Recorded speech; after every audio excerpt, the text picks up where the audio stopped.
Welcome to our question and answer session for the month of January. We shall begin with the first question. The first question from Harry. After coming out of sitting meditation and when the mind is calm, how should I reflect or contemplate on to develop wisdom?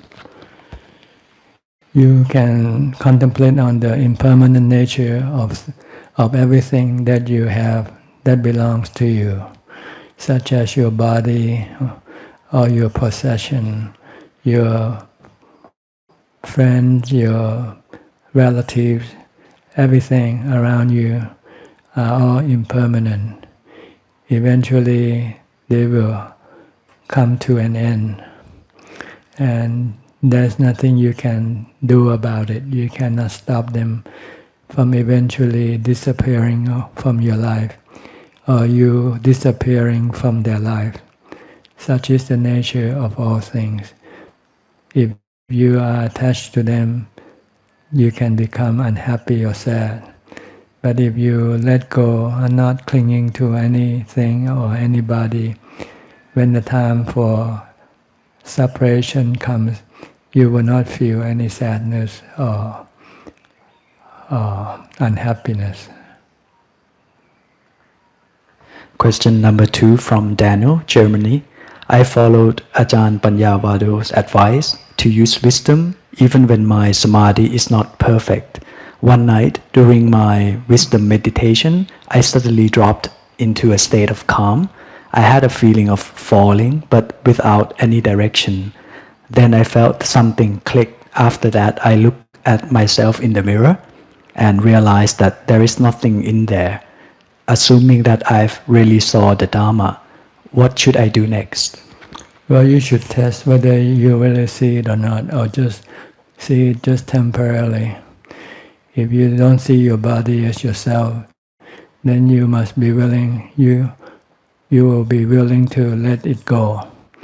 So you should test this by exposing your body to some kind of danger, such as staying in the forest alone, wandering in the forest at night alone without turning on the light, going to places where you used to be afraid of going, because you're afraid of losing your life. But if you see that there's nothing in your body, there's no you in your body, then you should not feel any fear of losing your body. Question number 3. Do people have to suffer before they can realize enlightenment? Not necessarily. It's not a prerequisite to enlightenment. People don't have to suffer. People just see life as a form of suffering. It's enough without having to be exposed to the suffering itself. Just as the Buddha, when he was the prince, when he saw an aging person, saw a sick person, saw a dead person, it caused him to look for a way of getting out of this cycle of rebirth, of this suffering, from birth, aging, sickness, and death. So at least you need something to stimulate your action, to stimulate you or awaken you from the delusion that you are under. The delusion to think that life is a blessing, life is happiness, to awake you to see that life in the end is suffering. When you become old, when you become sick, and when you die. All you need to do is this, to have this, in order to stimulate your mind to look for a different path. Look for a path where there is no birth, aging, sickness, and death. Then you can become enlightened. Question number 4 from Amit, India. The Buddha said, Sabbe sankhara dukkha. how are all sankhara dukkha? Is the feeling of kindness also dukkha? No, sankhara means things that are composed of the four elements, such as the body and anything that exists on this earth. They are all sankhara. They are composition of the four elements. Being a composition will then subject it to become decomposed one day, because it's anicca, it's impermanent. When it's decomposed, it causes us to become sick or sad, because when we have something, we expect that something to last, to be with us all the time. When it doesn't last, when it has to disappear, then it makes us unhappy, which is dukkha, or suffering. So this is what the Buddha meant by sankhara, not the Dhamma. Dhammas like metta, karuna, mudita, ubekha, they are not sankharas. Question number 5 from Lawrence. Sometimes we have bad thoughts like having sensual pleasure or thinking bad about other people. Even though we don't follow up with actions, do we create bad karma by having these bad thoughts? Not bad karma yet, when it's not done through your verbal or physical action, but it can cause you uneasiness or uncomfortable in your mind. So what you should do is to reprimand or teach your mind not to think in this way. And the way to do it, as soon as this kind of thought arises, you should stop it by using mindfulness. If you don't have strong enough mindfulness to stop it, then you have to develop mindfulness, such as reciting a mantra, putto, putto. When you start thinking bad things about other people, just keep reciting putto, putto. After a while, this bad thought will then disappear. And do it every time any bad thought arises. Just keep reciting a mantra. Then eventually this bad thought won't be able to come up again. Question number 6 from Kevin. Does thinking arise from the concept that we have a self, and is thinking created from our illusions? Well, thinking is part of the nature of the mind. The mind keeps thinking endlessly, because it doesn't have the wisdom to know that by thinking, especially thinking in the way of your cravings, will lead you to all kinds of problems later on. But if you learn the teaching of the Buddha, then the Buddha says it's better to stop thinking. Because when you stop thinking, your mind becomes peaceful and calm and happy. Question number 7. Are our thinking, wishes and desire a product of our past karma? It is the nature of the mind to think.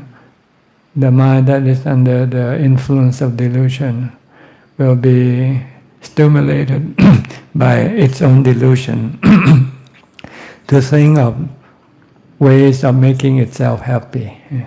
And it will think that to be happy, it will have to have something to see, to listen to smell or to taste or to touch. So this leads the mind to think in terms of cravings, sensual cravings. And it will then become a cycle, a vicious cycle that keeps going on and on and on.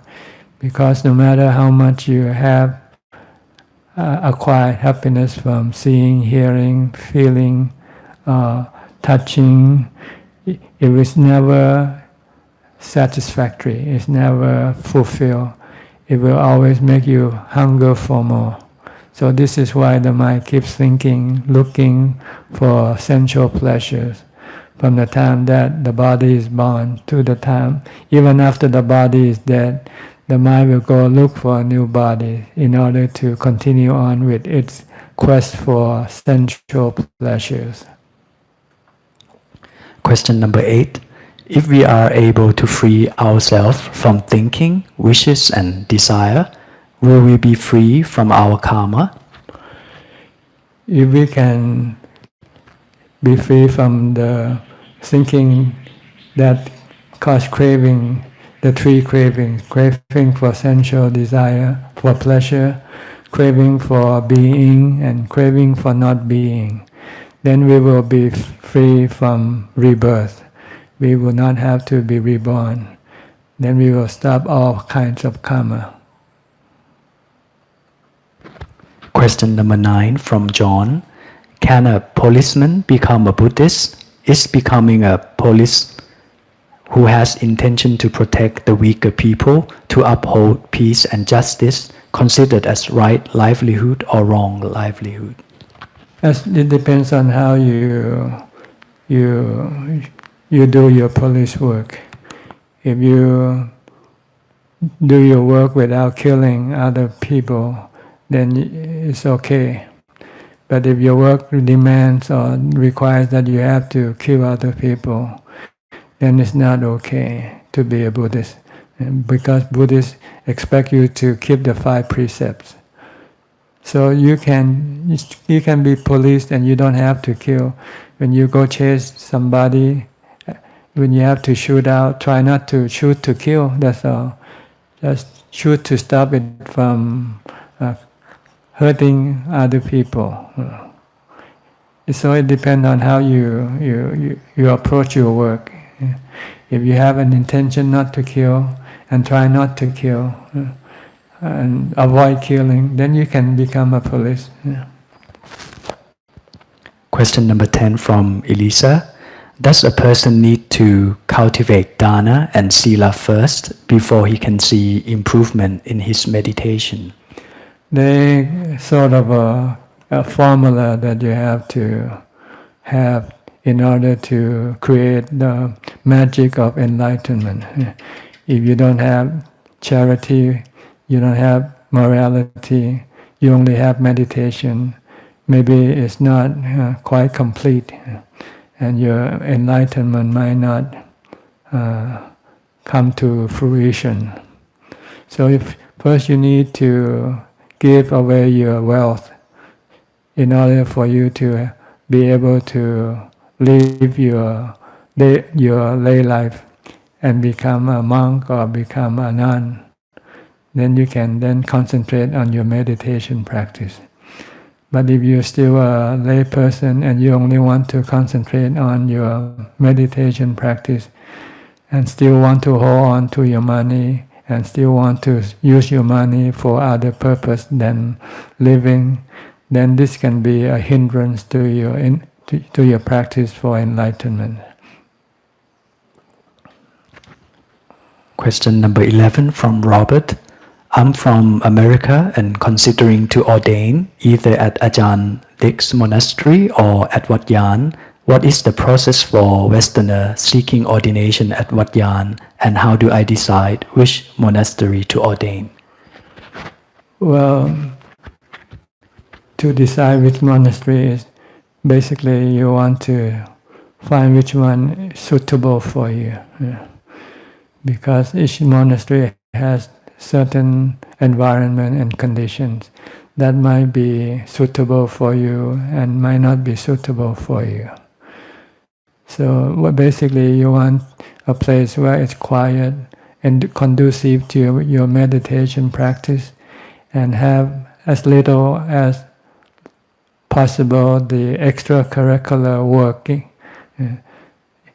You want to have all the time or most of the time devoted to your meditation practice. And you need a good teacher or a good community of fellow practitioners who can support and guide you not to go out of the way.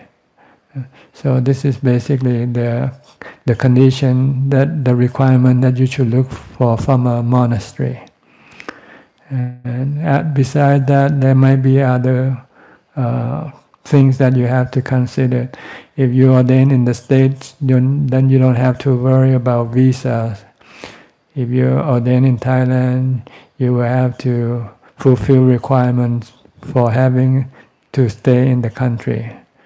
So these are things that you decide which monastery you would like to ordain. Then, as far as coming to Wat Yan and ordain, we require that people live as an 8th preceptor for 1 year and practice like monks, doing chores and duties like monks. Like in the morning, go with monks to collect food from the village, eat 1 meal a day. Then after that, help clean up the dining hall. Then after that, you return to your living quarter and meditate and practice your meditation, walking and sitting until the afternoon, when you come out and help sweep the temple grounds, and then have your afternoon drinks. Then after that, you take a shower, bath, clean up, and then you're back to your practice until morning. This is basically what you will do here for 1 year, and then we will have to help you find a monastery to ordain, because the monastery here, they would not ordain foreigners. Then you have to go look for another temple to ordain, and then get permission from that temple to let you come and stay at Wat Yan for your practice. Question number 12 from Mario, Mexico. When I watch rich people on video and have mudita for them being rich, do I get the merits from this rejoicing? It depends on how you feel. If you feel happy with them, then you have the merit. See, just look at your feeling. When you feel people are happy and you feel joy with them, then you are happy. But if you are envious or you're jealous, then you don't feel happy when you see people, rich people who are happy. So this is why mudita is necessary. If you are envious, then you should use mudita to suppress or eliminate your envy. Then you can feel happy when you see rich people. Question number 13. I have a Buddha statue, but I don't have a shrine room. Can I put the Buddha statue at a place when I pay respect to it, and then subsequently remove it and keep it at another place? Is it a good karma or bad karma? It's not a good or bad karma. It's just you have the Buddha image to inspire you. That's all. That's the purpose of having a Buddha image. Every time you see the Buddha image, you think of the Buddha's life and his struggle and his enlightenment. And then it can inspire you to continue on this path of enlightenment. How you place your Buddha image is up to your convenience. But in Thailand, we respect the Buddha image. So we try to put in a appropriate place, usually higher than us. You don't want to put the Buddha image in your toilet or in your kitchen or places like that. If you can't find any place, you can put it on your bed, on the top, behind your bed, behind your head, not behind your feet. Yeah. Find some place appropriate to place it. If you can't find it, just pack it up and put it in a box somewhere. Question number 14.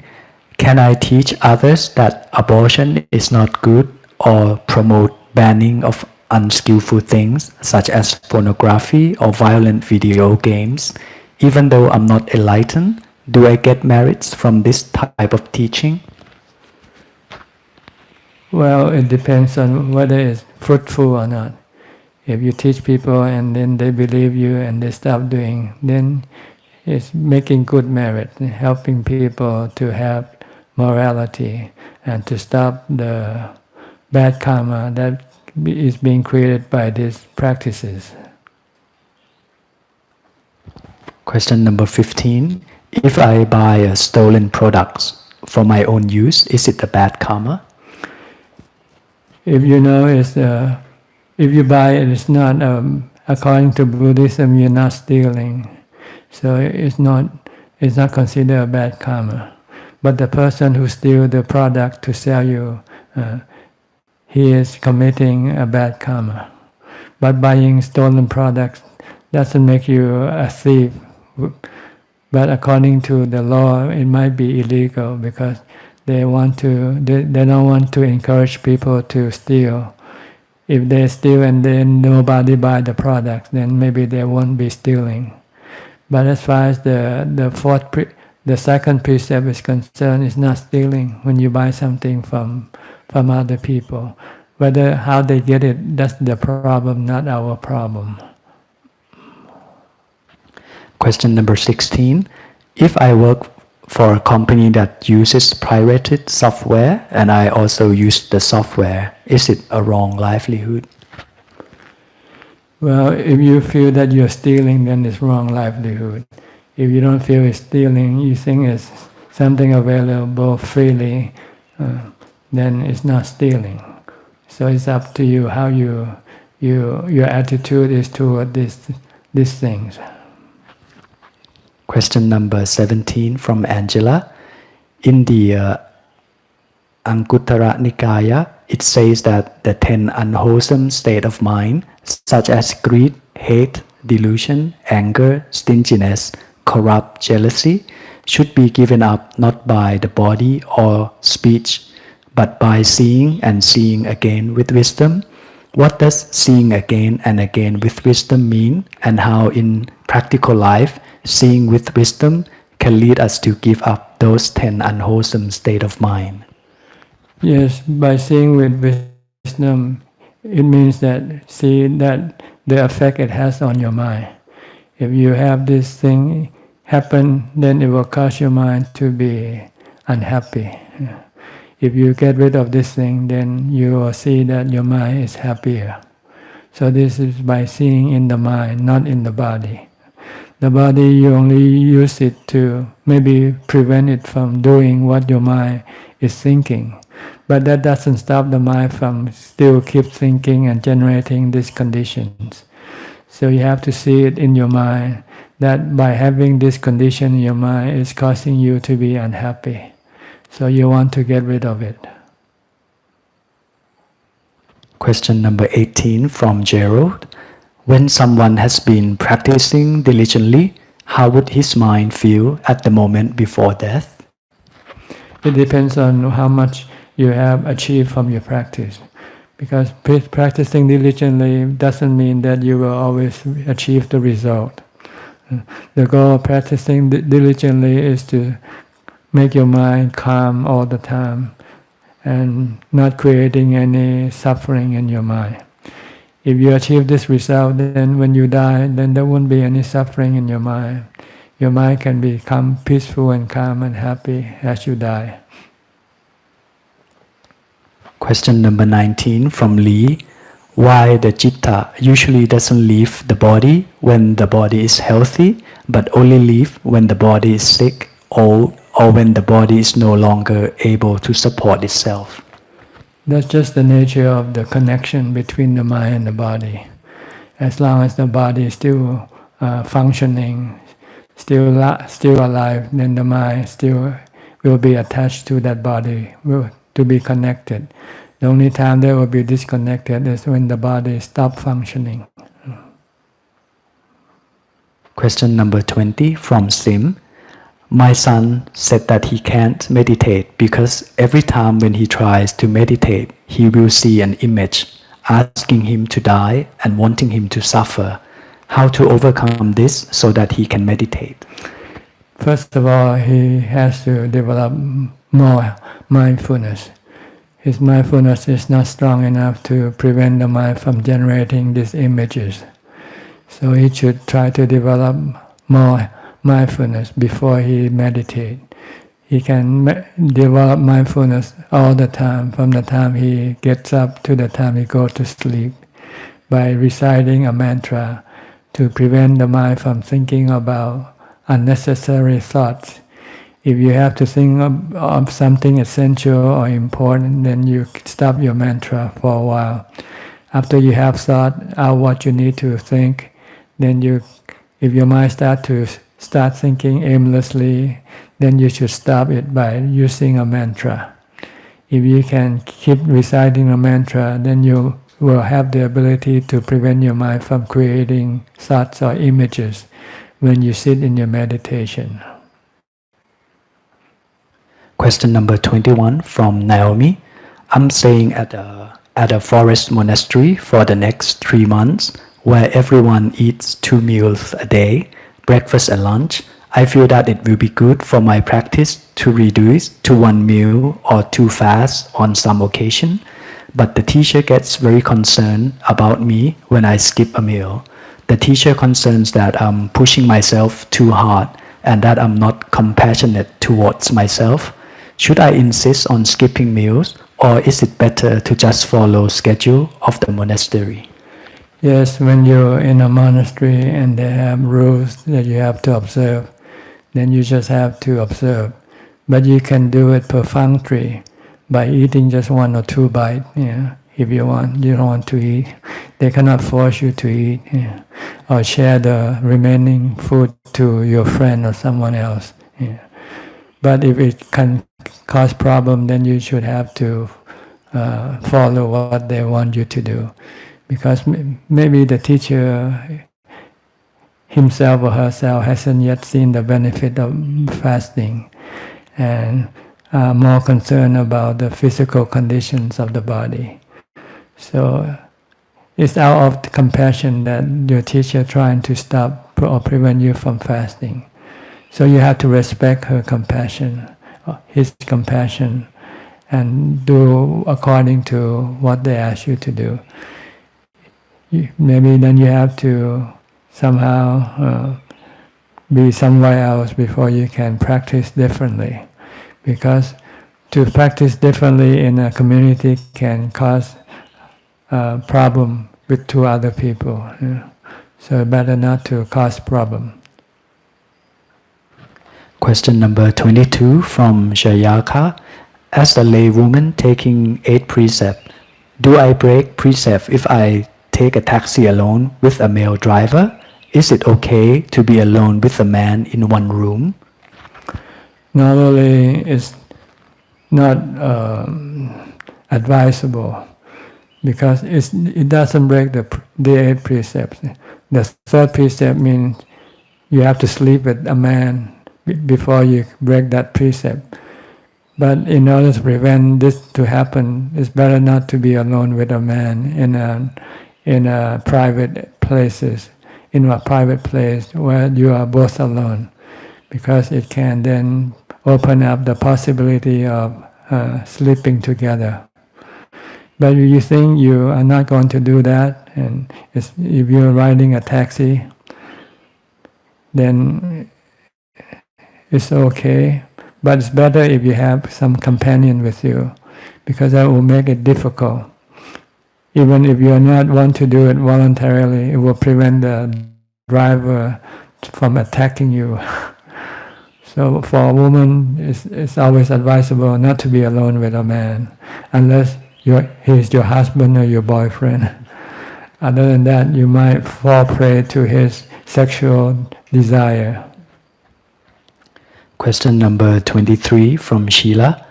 I've seen that it is a waste of time talking about Dhamma to those who don't have any interest in the Dhamma, but how can we encourage people to come to Buddhism if we only expound Dhamma when requested, and how to skillfully talk about Dhamma and know when it's counterproductive to do so? Well, the goal of Buddhism is not to convert people. The goal of Buddhism is to convert yourself, to make yourself enlightened. As far as converting or making other people enlightened, that's considered an option, a bonus. You don't have to do it if you cannot do it. If people don't want to be enlightened, if they're not interested in Dhamma, then it's not your business to try to convert or try to make them become enlightened. Question number 24. There's a saying that love is blind and can make people taking irrational decision. Is it possible to fall in love while still keeping our mindfulness? When you fall in love, you already lose your mindfulness. You already lose your wisdom. Because if you have wisdom, you know that love is temporary.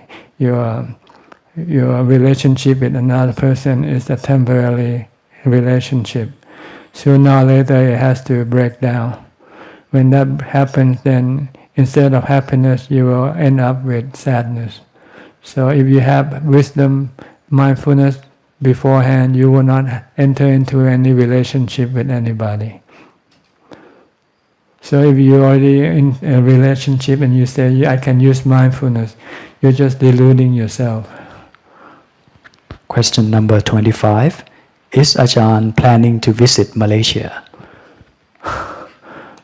I do that through YouTube. If I like to go to Malaysia, Kuala Lumpur, I just search in the YouTube and then it will come up and then I can go see Kuala Lumpur or Malaysia. But physically, I don't think I want to go anywhere. It's a lot of a hassle, especially for monks who cannot carry his own money and who has to look for a monastery to stay. So it's not an easy thing. So it's better just to go by virtual reality. Just go to YouTube, you can then see whatever you want to see in this world. It's all there on YouTube for you to see.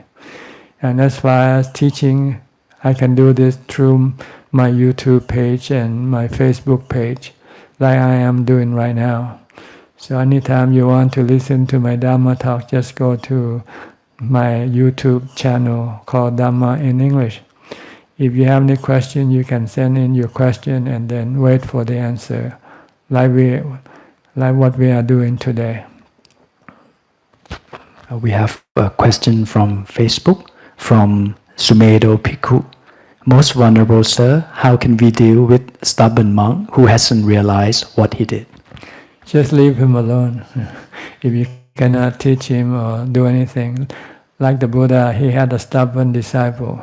And the Sangha asked him what to do with this monk, who used to be his personal attendant when he was a prince. So he felt that no one could teach him except the Buddha. He wouldn't listen to anybody else but the Buddha. So before the Buddha died, the monks asked him, what should we do with this monk? The Buddha said, just leave him alone. When the Buddha said that, that monk became very sad and disappointed. My question is, what does it mean to be enlightened, or what is the meaning of enlightenment? Enlightenment has many meanings. The real meaning is who you are. Right now, you think you are the body, right? This is not true. See? The truth is you are the mind, you are the spirit that come and possess this body and use the body as the means of acquiring things for you. But you don't need to have anything to really make you happy. But because you don't know, because you're not enlightened, you feel that you need to have the body, so you can use the body to take you to places, to see things and to hear things and to make you happy. But there's a problem with the body, because the body can get sick, then it can cause you pain, and it will get old, and eventually it will die. So it's better not to have a body, to exist without a body, to exist spiritually. So that's what the Buddha discovered, that to be really happy, you should exist spiritually, not physically. Don't attach your spirit to a body. In order to be able to do this, you have to meditate to make your spirit happy. Once your spirit becomes happy, then the spirit don't need the body to make it happy. Then it doesn't have to take a new birth. There will be no rebirth once you become enlightened. Is this clear enough? Yeah, thank you. Okay. คำถามจากชาวต่างชาติครับ No life on earth. Is it worth practicing the full lotus position for a Westerner?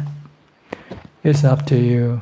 You can sit either position. Doesn't make any difference as far as the result from your practice. Either full lotus or half lotus. Even maybe sitting on a chair. It's just a matter of mindfulness that will bring you the result, not the position of your sitting.